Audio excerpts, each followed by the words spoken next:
you have been shuttling between Washington and Amman, it has to be said, for weeks now, speaking to the Biden administration, warning them of what was likely to come. This is an administration who, to date at least, say they will support a ceasefire, but the Biden administration will not demand one. Why won't they demand one? Why won't they call for a ceasefire? What's your understanding of the position in Washington at this point? Look, we've been working very closely with Washington to address this very dangerous situation, even before the 10th of May, when the conflict took a worse turn.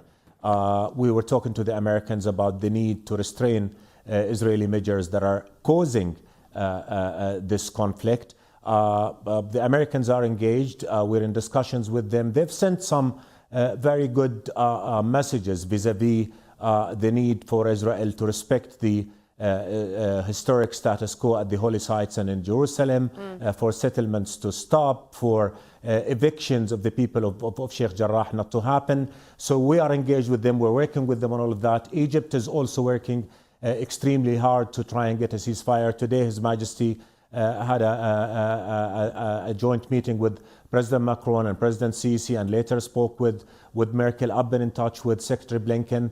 All of us are trying to bring about an end to this aggression, to this escalation. But again, our understanding is that it is Israel who's still saying no to a ceasefire, and we need to continue to hammer down with that demand that a ceasefire has to happen. And we have to look once again, Becky, at why we're here. And I think the conclusion that we all must get to is that the status quo is untenable. The current escalation has exposed the absurdity of false presumptions of the past, that you can jump over the Palestinian issue and that you can marginalize the Palestinian issue and have peace. I think we need to look at the current escalation from a broader perspective, why we are where we are here. The immediate reason is that the illegal measures that Israel has taken, first in trying to illegally evict the people of Sheikh Jarrah from their homes, then the escalation and the encroachment on the Masjid al-Aqsa al-Mubarak. We were warning then that stop, because this is pushing the whole region towards an escalation that none of us want.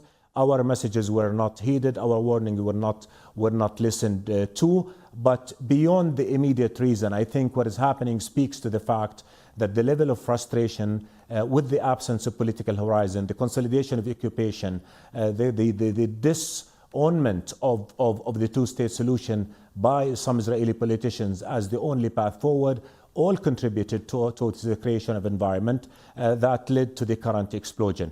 It is in all of our interest to stop, to pause, to get back to the root conflict and accept that occupation is the root of all evils.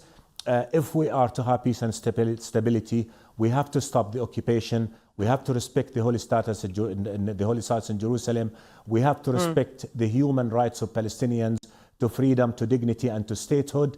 This is where the real issue is. This is the reality that everybody is going to have to realize. So now we need to focus on two things. One, stop the aggression, stop the provocations, make sure that we get to a ceasefire, make sure that we do help the people who are tremendously suffering and have endured more suffering than any people have to in the world. And secondly, call the spade a spade and accept that as long as you have occupation, we're not going to have peace. And the responsibility of all of us is to work together towards creating horizons for peace, re-engaging in negotiations, moving forward towards the two-state solution, which would address the legitimate rights of all and ultimately realize the peace that's a right for everybody in this part of the world.